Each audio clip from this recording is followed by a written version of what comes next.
Sosok ASN di Muba viral sawer uang sambil joget pasca dilantik, terancam disanksi. Seorang wanita aparatur sipil negara, ASN, asal Musi Banyuasin, Sumatera Selatan viral karena melakukan aksi sawer uang dan berjoget. Diketahui, aksi tersebut dilakukan setelah ia mengikuti pelantikan pejabat di lingkungan Pemkab Muba pada Rabu, 31 Desember 2025. Belakangan diketahui, oknum ASN wanita tersebut berinisial SN.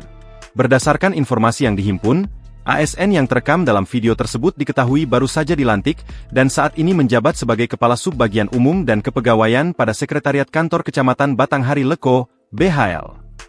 Sebelumnya, yang bersangkutan bertugas sebagai pengelola pelayanan dan pembinaan kelembagaan keluarga berencana di Dinas Pengendalian Penduduk dan Keluarga Berencana Kabupaten Muba.